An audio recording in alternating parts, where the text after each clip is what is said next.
बेटा अगर भाग के शादी करता है तो अपनी पत्नी को घर वापस ला सकता है, समाज उसको स्वीकार करता है। लेकिन वहीं अगर बेटी भाग के शादी करती है तो समाज उसका बहिष्कार करते हैं, अपनी बेटी को अपने घर आने नहीं देते हैं। जैसे कि बेटा को देखिए तो फॉर्चूनर मिलती है, बेटी को नहीं मिलती है। बेटा को एप्पल का फोन मिलता है, बेटी को नहीं मिल पाती है। मैं एक दो को काउंटिंग नहीं करना चाहती हूँ, मैं देश की हर बेटियों की बात करना चाहती हूँ। तो कहीं ना कहीं भेदभाव हमारे समाज में अभी भी हो रही है। बेटा जो है अपने मर्जी से सब कुछ कर सकता है, लेकिन बेटी नहीं कर सकती है। बेटा अगर भाग के शादी करता है तो अपनी पत्नी को घर वापस ला सकता है, समाज उसको स्वीकार करता है। लेकिन वहीं अगर बेटी भाग के शादी करती है तो समाज उसका बहिष्कार करते हैं, अपनी बेटी को अपने घर आने नहीं देते हैं।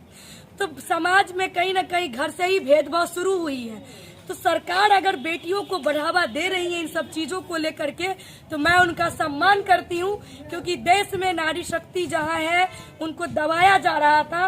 तो यहीं पे कुछ ऐसे हमारे सरकार भी हैं जो बेटियों को आगे बढ़ाने के लिए बहुत सारे स्लोगन, बहुत सारी चीजें लाए हैं।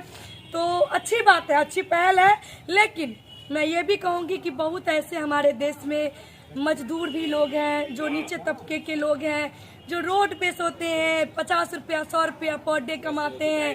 तो उन लोगों के लिए भी सोचना चाहिए, उनको उन लोगों के लिए भी कुछ होना चाहिए, ताकि वो लोग भी सर्वाइव ना करे इस तरीके से। बिल्कुल देखिए, देश में आए दिन ये घटनाएं हो रही है, मैं इसका बिल्कुल बोल रही हूँ। अभी बेगूसराय में एक दलित बेटी के साथ भी हुई है, बंगाल में भी हुई है, देश में हर जगह हो रही है।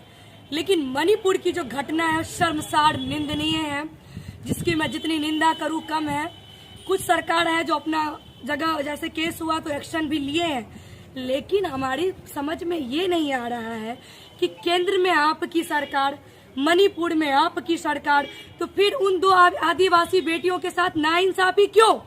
तो ये घटना तो 2 महीना के बाद ही सबके सामने आई वही थी। चीज मैं कहना चाहती हूँ कि धन्यवाद तो यहाँ के यूट्यूबर को, जो छोटे छोटे पत्रकार लोग आगे बढ़ रहे हैं, उन लोगों को धन्यवाद है कि जिन्होंने इस मुद्दे को आगे उठाया, वीडियो वायरल किया, जो आज पूरे देश के सामने है। लेकिन आज जब सर्वोच्च न्यायालय का फटकार लगी, तब माननीय नरेंद्र मोदी जी का जो है मुंह खुला, और वो भी मुंह कितने सेकंड के लिए खुली, तो बहुत आपको गर्व महसूस होगा कि 8 मिनट के भाषण में माननीय नरेंद्र मोदी जी मात्र उस बेटी के लिए, मणिपुर की बेटी के लिए 3 सेकंड दिए। धन्यवाद ऐसे कीमती समय देने के लिए माननीय प्रधानमंत्री देश की। शर्मनाक है कि आप एक तरफ बेटी बचाओ बेटी पढ़ाओ की बात करते हैं, अखंड भारत की बात करते हैं, महिलाओं और बेटियों की सुरक्षा की ढोंग की वादा करते हैं, उसी तरफ मणिपुर की मुद्दा पे चुप्पी क्यों? आखिर आप मणिपुर की मुद्दा को दरकिनार करते हुए फ्रांस के मुद्दे पे बात करना आप इतना मुनासिब क्यों समझें?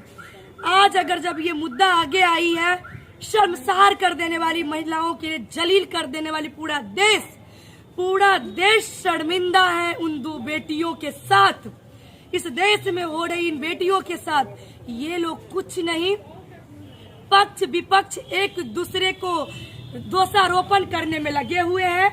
ये नहीं कह रहे हैं कि महिलाओं के साथ ये ऐसा व्यवहार हुआ है, वो लोग सिर्फ दिखा रहे हैं एक दूसरे को, है ना, तुम्हारे राज्य में ऐसा हुआ तो तुम्हारे राज्य में ऐसा हुआ, तुम्हारे राज्य में ऐसा हुआ। आप बेशर्म करो, तुम लोग एक दूसरे को पक्ष विपक्ष मिलके दोषारोपण करने में लगे हो।